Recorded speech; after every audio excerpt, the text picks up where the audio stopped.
to rock and roll. Okay, let's do it. Okay. We're zooming right now.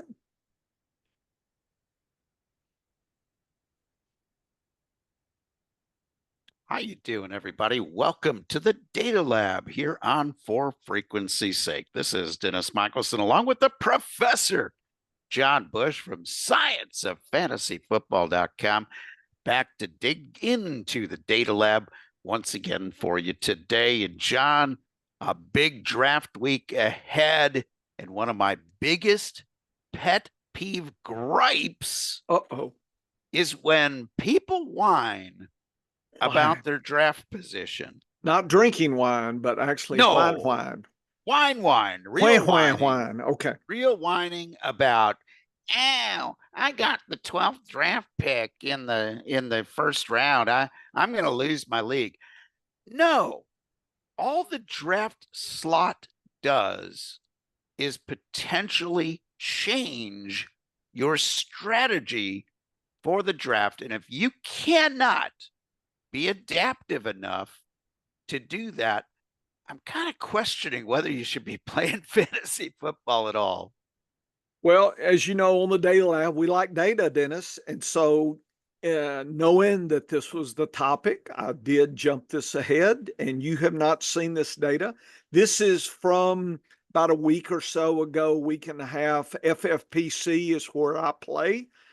Tight end premium, one quarterback. This is the draft slot, and using the Publix ADP, and you can look at the draft slot, the number, and if everybody auto drafted, these would be the actual numbers of the positions that the auto draft would get you based on that ADP. That's all this is. Just everybody set the auto draft and go hit the bar. Okay. So this is kind of that baseline. And I've talked about this on our other podcast and in my video lessons. You cannot compare until you have a baseline to compare it to, Dennis. In other words, you're a NASCAR guy, right? I assure you, everybody in NASCAR knows kind of the average speed cars need to go to be competitive, right? Oh, yeah. And so if their car is not near that, they probably shouldn't race, right? Why risk everything if it's just not up to snuff? So that's called the baseline. I don't know how many miles per hour that is, probably 200 something. I don't know. Whatever that number is. Here, we can figure that out. Now, I routinely do this every once in a while, maybe once a month during the summer. And so we have draft slot 1 to 12. Defense, place kicker, quarterback, RB, tight end, and wide receiver. 20 rounds, 240 picks, and I did color coded. And so, for instance, Dennis, if you're saying, well, what is the worst position to naturally land on wide receivers? 5. It's 2. That sucks. What's the best? 6 and 7 at 9. Okay. That's, as you say, we could change, but just if everything was there, that's the baseline. So if I'm seeing that data and I'm draft pick 5, I'm going to, keep that in mind. Like, I need to nudge this a little bit to go maybe reaching a slot or two down or something. In other words, don't just kind of forget about, I know we won't, Dennis, you and I will, but I'm just saying, don't forget. Okay. There's the highs and the lows. Tight ends. Number 3, you would land on 5. That's too many. But 2 and 6, you would only land on 1. That may not be enough for a tight end premium. Running back, slot 5, interesting. Worst for wide receivers, best for running back. Slot 2, 8 is the second best. Quarterbacks, slot 5 is 6. That's way too many. But 7, 8, and 11 and 1 actually are 1 quarterback. So in a super flex, and I'd have to calculate it, that would be something I would be concerned about. So this is the baseline. This is where you start. And so in our staff league coming up on for frequency sake, you're 5 and I'm what, 10? 10. So you and I have the exact opposite problem, Dennis. I'm going to naturally land on more wide receivers and less RBs, and you're exactly opposite. So you're better than 0, which we will talk about Dennis's secret sauce. You will have a natural tendency to have a lot of that in your favor, Dennis. How about that? That's a positive. And me, I'm going to have to scratch and claw a little bit, on top of you here, partner.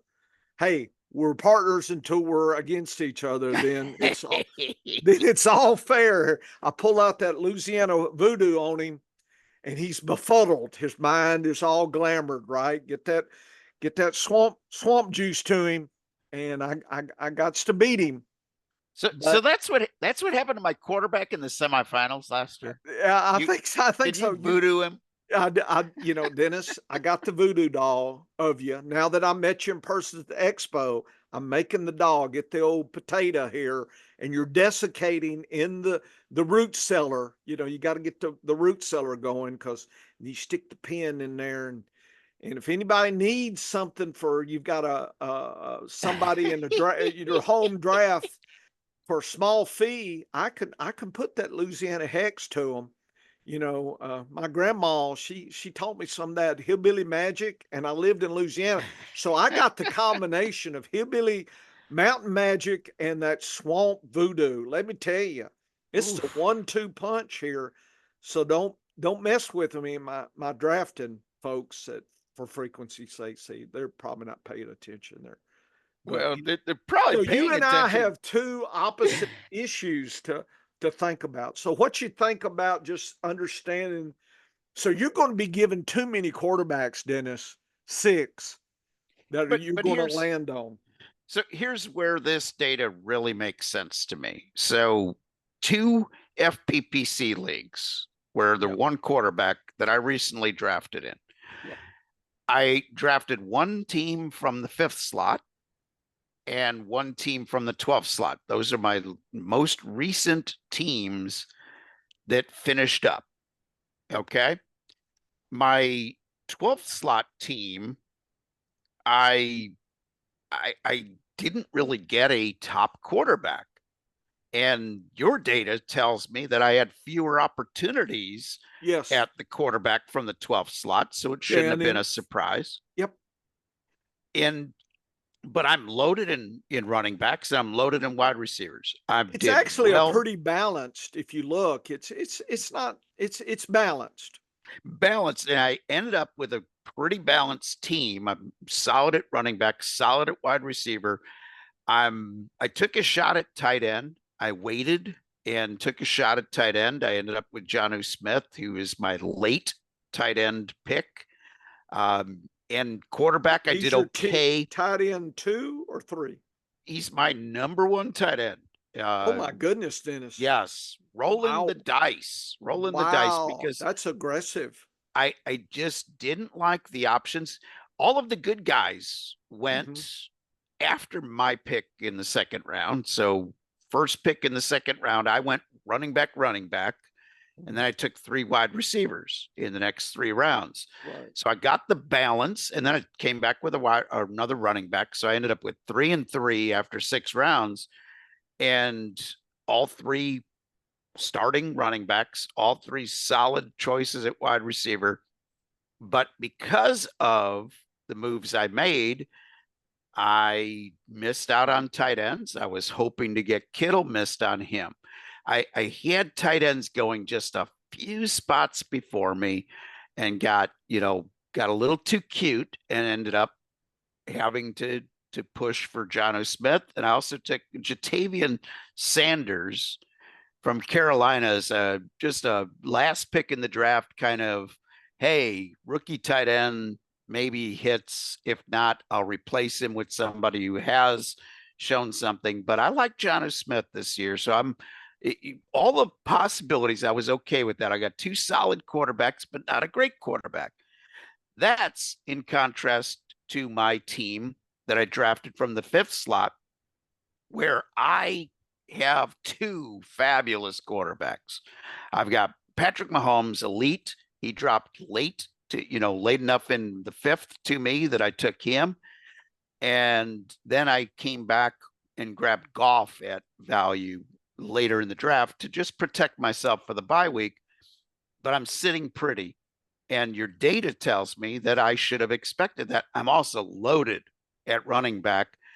I'm a little weaker at wide receiver. I'm happy with the lead 3 that I've got, but I had to get creative. So I went 3 more wide receivers. Of course, my better than 0, I usually take only 4 or 5 wide receivers. In this team, because I had less assurance at the top of my lineup at wide receiver, I only had 2 really good ones. Then I had 2 sort of good ones. So I took 2 more value play guys with upside. Well, so let me I show you adjusted. this data while you're opining about that. This is ranking averages for each position. So if the public is exactly right based on their ADP positional ranking, I did the average at each position by draft slot. This is the what you see here. I guess the lowest is the best, right? The lower the ADP, Yep. the better. So position 3 is the best. The worst is position 12, Dennis. How about Makes a that? lot of sense that Overall. I missed at tight end. Yeah. And the worst at tight end is actually 4, 5, and 12. Interesting. And yeah, isn't it? So this is another way, folks, and I'll have this hard copy up because I just did it today. Hard copy. If people want to do this going into the home draft, you can use this to kind of get a gauge. And I've got one more secret sauce, Dennis. You Oh, know, I love the secret sauce. yeah. Well, you know, the public's ratings, right? And by the way, the best RB it says is position 4. Okay. And the best tight end position 2. You know why? Think about that.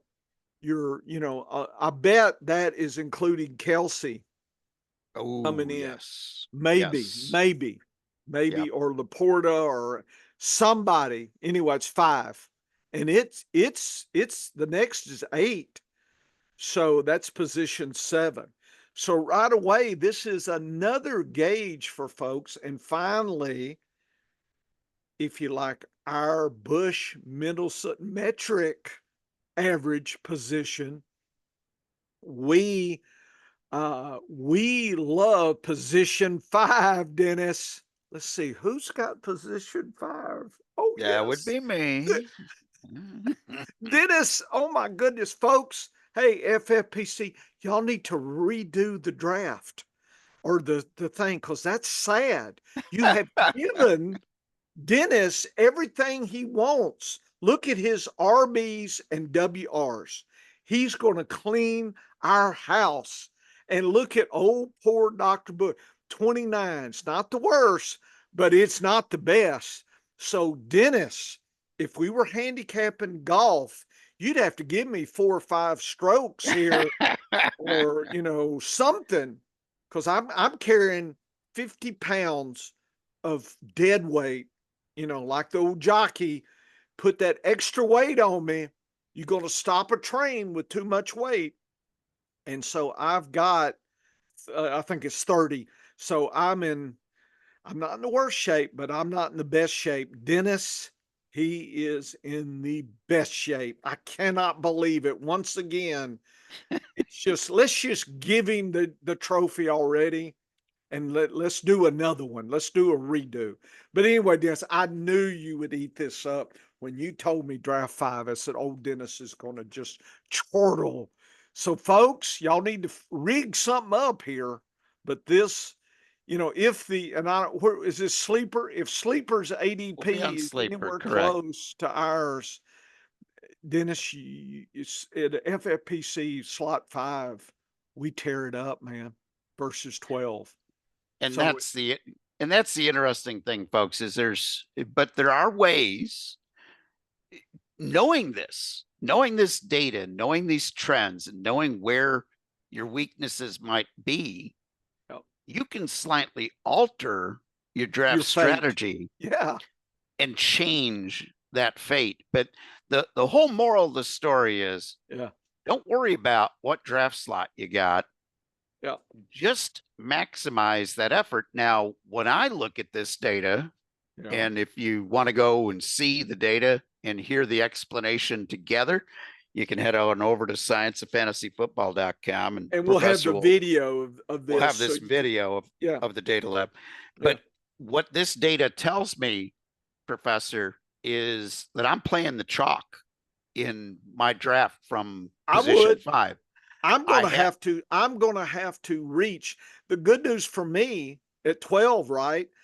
I can play the RB chalk because mine's 26, not bad. A yes, little bit better no, than that's yours, solid, actually. It's the solid. wide receivers and the tight ends, and my quarterbacks are sweet. So this tells me how I need to play mine is I'm going to be maybe reaching for a tight end and some wide receivers a lot more than I usually do, Dennis. Folks, I'm not wedded to this, but this just puts me on guard. And this is the kind of stuff that, in my opinion, this is not all, but this is a feature. And I'm going to gripe about this in our other podcast on features that I think sites should have. They should at least show us this of what the public says. And this should be shifted. And like this should be daily updated. And we should be able to know as we're walking into our draft kind of what we're facing. Come on, sites. Come on, FFPC. You can do this. And, for a small fee, I've got other ideas too, but they don't ever listen to Dr. Bush. But anyway, Dennis, I was really excited for you. You're my buddy. If I can't win, then I want Dennis to win. And last year you were pretty good till about the end, right? Didn't you blow up in the Lost in the finals? semis, lost in Oh, the semifinals, okay. I think, to you. Oh, Uh, did the you? I don't the remember. the first year I won it all. Yeah, So I remember. Yeah, I made I got those, I take the scarring on my arm there so I can count the number of X's. I have a D with an X and I can see, oh, Dennis beat me that year. So I know I never forget. I carry those scars. yeah, last year SCO Money won the league. So My we gotta take SCO down Yeah, this we year. we need to spank him this year. But in the 2 years combined, I have won 71% of my matchups. You were in sixth place with 53%. So it kind of Yeah, gives you an idea of where we are as far as yeah. who has won the most games in Dennis this is the league since man. we've been in this league. So And we now he gets the easy slot draft fight. Come on, man. I can't, but let's switch. just You want to be brave? Why don't we flip? I'm brave, but I'm not dumb. Okay. I didn't think you would be. I look forward because I'm going to be watching now. See, Dennis, while you're picking, I'll say, let's just see if he remembers this because And, I'm going and to remember this stuff. and here's the key, folks. In fantasy football, your advantages are on the edges. Your advantages go away in most cases when you just play against the consensus. If you follow the consensus, if you follow everybody on every player, then you're just sort of submitting yourself to whatever position you're drafting from. There's a bias there, and then you're setting yourself up based on poor roster management to not handle injuries. So Yeah, yes, this is just starting out. there's a lot of luck that comes in, especially injuries, especially these one big spike week games in the playoffs. There is some luck that comes into fantasy football, but the better you manage your draft, the better you manage your roster development during the draft, and the better you handle the waivers every week, the less luck will beat you and the more you will put that luck on your side. And then since we're the data lab, I thought I'd go ahead and preview that the what I call my efficiency metric. It's secret sauce. Dennis and I know the equation. Nobody else does. It's unless you break into my computer. Don't do that. I'm interested in efficiency that teams had, and I'm going to chart that every week. And about 4 or 5 weeks in, as my defense against position DAP data gets better, so will my efficiency and my home away splits, my run pass splits, all that. Dennis and I are going to be documenting that in our other podcast when we take game by game. We probably won't do all of them, but we'll do the key games, the extremes. May throw in some Vegas betting. Who knows what we're going to do?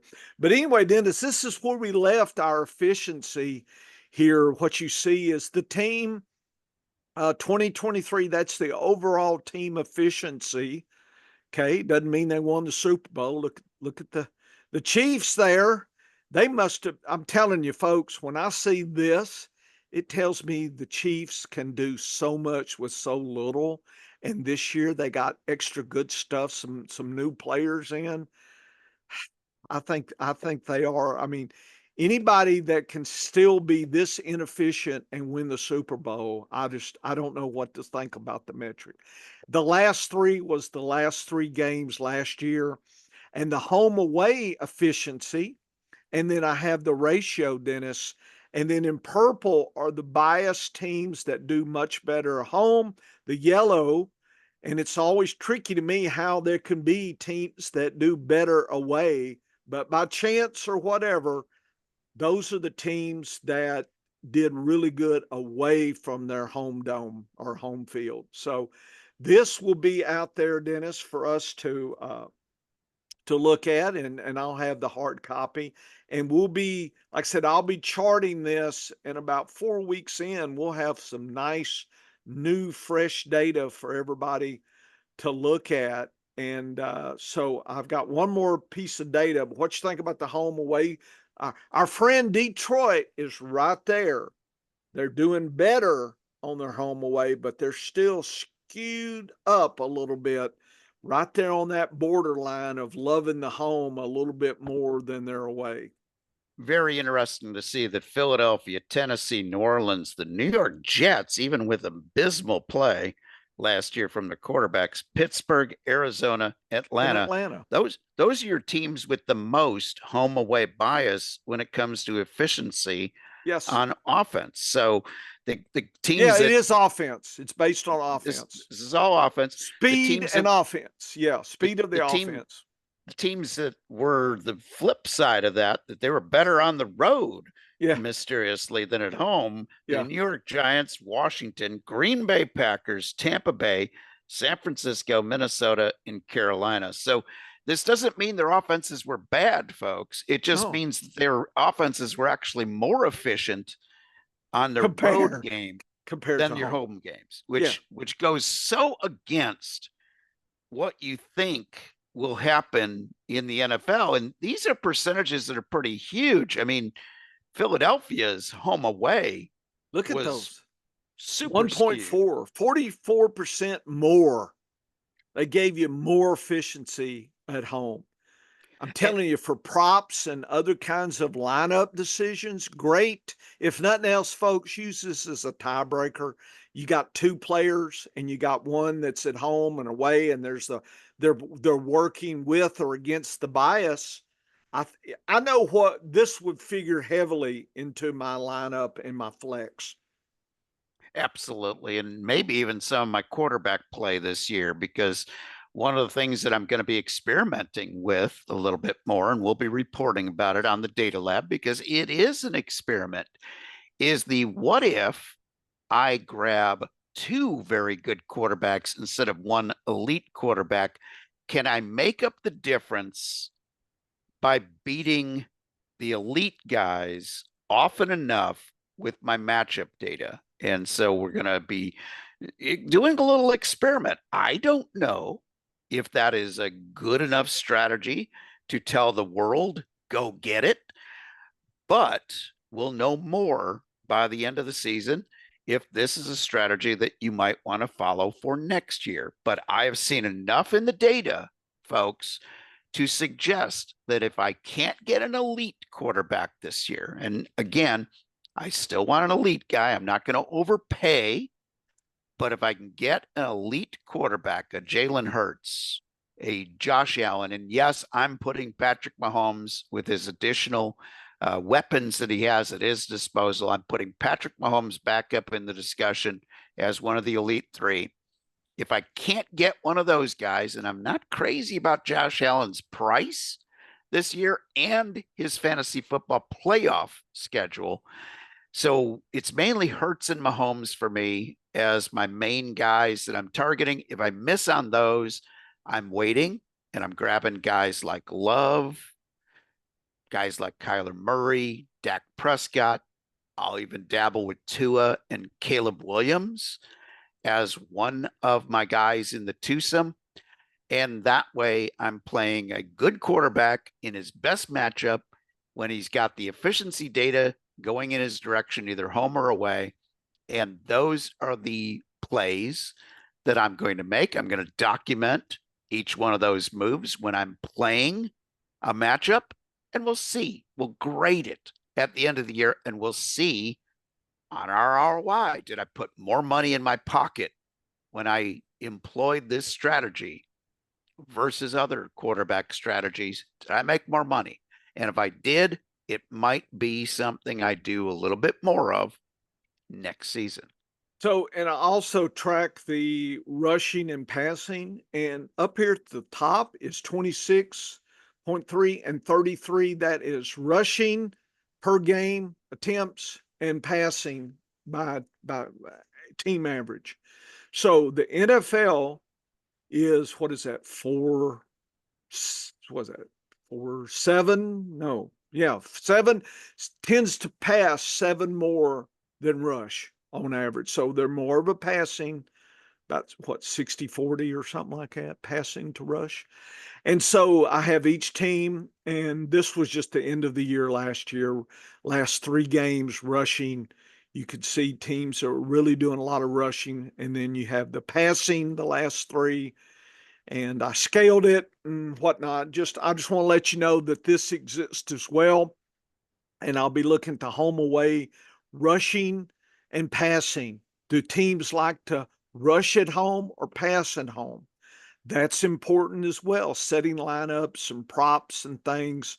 And you can just look through this. This is, who knows? We got coaches, things have completely changed.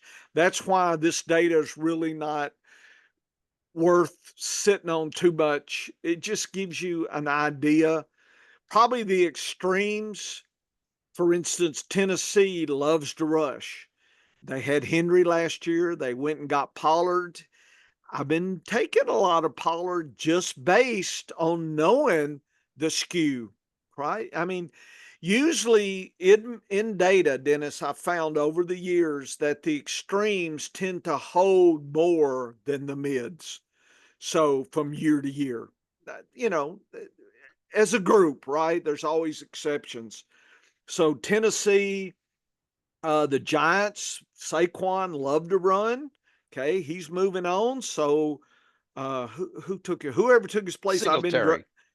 been taking him a lot just because no, and Vegas loves to run. They had Josh Jacobs, and did they get rid of him? Yeah, he went to Green Bay, So didn't he? Zamir White, next man up. Oh, there you go. So those are more the extremes, and the passers tend to be, what is that? New England. People forget New England had a real nice, this is a home away pass, and they really love to pass at home. They really don't love to rush at home. So it probably means away, they probably flip the script. So this kind of data allows you to start imagining the game and then looking at what Vegas is saying with the props. I'm hoping that we can make this start happening a little bit with all our other secret stuff that we can't tell y'all about. But I got a lot of data. I spent over a month and a half, March and April, figuring out, crushing the data, the Vegas stuff, and all the other secret stuff. But this is stuff I will show, and just to let you know, this is coming. We'll be referring in the data lab and then in our other podcast as well, Dennis. So I don't know how much to believe this, but I have been using some, especially the rushing data, because that, I mean, Tennessee was so extreme. Giants and Vegas just and Indianapolis with Jonathan Taylor. There's a discussion in Buffalo. So there was a discussion about that. You know, I heard today, I was listening on Sirius and they were discussing, you know, some of these teams that I've highlighted, a couple of them, and talking about how they love to rush. So people know this, but I just like to see the data to see how much, you know, people cherry pick data, and I just like to look at the data first and then think about what that means, not the other way around. And sometimes you'll see a big coaching change and you'll think, oh my goodness, I'm looking at the coaching tree. This is a guy who comes from a pass oriented offense. But Tennessee, for an example, a lot of changes there. They love to run at home. They sure do. But they still have a quarterback who they may not be able to trust to light up the sky with a great passing game. So even though the coaching change suggests that it'll be a more wide open offense, be curious. Coach gets in there and looks and sees a decent, not great, but a decent defense perhaps that he's been able to build in the offseason, better than last year perhaps. And he says, my quarterback is still the weak link potentially in my system. We are going to run more than people expect. Those are the kinds of things that this data will pick up in the first few weeks of the season, and we will report back here on the Data Lab. So for the Professor John Bush, this is Dennis Michelson. Thank you for joining us here on the Data Lab at For Frequency's Sake. Remember, head on over to scienceoffantasyfootball.com for our Science of Fantasy Football podcast and all of our articles and data that can help make you a better football analyst and a better fantasy football player. And come back here next week for another edition of the Data Lab. Get to work, folks.